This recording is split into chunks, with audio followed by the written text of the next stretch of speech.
প্রধানমন্ত্রী যশোর সফর নিয়ে আরও খবর জানাতে আমাদের সাথে যুক্ত হচ্ছেন সহকর্মী মোহাম্মদ হোসাইন। হোসেন, এরই মধ্যে কিন্তু বেশ কিছু কর্মসূচি পালন করেছেন প্রধানমন্ত্রী তারেক রহমান। যশোর ঈদগাহ মাঠে বিকেলে ভাষণ দেওয়ার কথা রয়েছে তার। সমাবেশ কি শুরু হয়েছে কিনা, সেখানকার সার্বিক পরিস্থিতি যদি আমাদেরকে একটু জানান।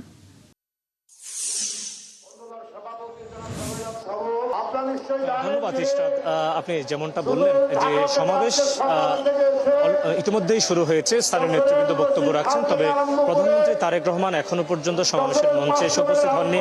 আজকে যশোর সফরের একদম শুরু থেকে তিনি উলুশি খাল খননের মধ্য দিয়ে কিন্তু তার আজকের দিনের কর্মসূচি শুরু হয়েছে এবং এই কর্মসূচির পরে তিনি কিন্তু যশোর সদরের উদ্দেশ্যে চলে আসেন।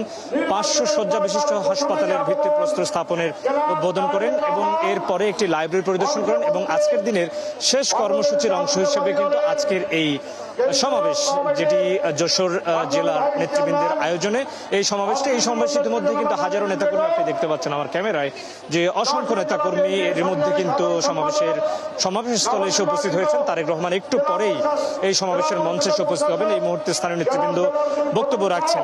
যশোরবাসীর দীর্ঘদিনের নানা প্রত্যাশার কথা কিন্তু তারা তুলে ধরছিলেন।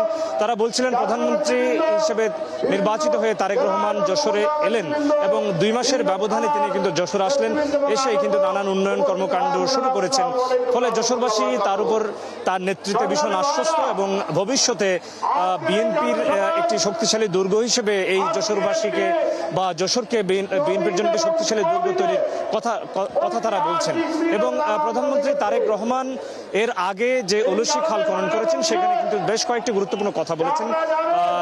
এর মধ্যে রয়েছে যে জুলাই জাতীয় সনদ এবং গণভোটের রায় নিয়ে কিন্তু একটি পক্ষ বিশৃঙ্খলা সৃষ্টির অপচেষ্টা চালাচ্ছে বলে তিনি অভিযোগ করেছেন। তিনি বলেছেন যে দেশের উন্নয়ন যারা চায় না তারা এই বিশৃঙ্খলা সৃষ্টি করছে এবং তিনি আশ্বস্ত করেছেন যে ঐকমত্যের ভিত্তিতে স্বাক্ষরিত জুলাই জাতীয় সনদ, যেটি সংসদ ভবনের দক্ষিণ প্লাজায় বিএনপি সহ অন্যান্য রাজনৈতিক দল স্বাক্ষর করেছিল, সেই জুলাই জাতীয় সনদ কিন্তু অক্ষর অক্ষরে বাস্তবায়ন করবার অঙ্গীকার তিনি ব্যক্ত করেছেন। পাশাপাশি নির্বাচনী যে প্রতিশ্রুতি তিনি নির্বাচনের আগে দিয়েছিলেন, সেই নির্বাচনের প্রতিশ্রুতি তিনি বাস্তবায়ন করবেন।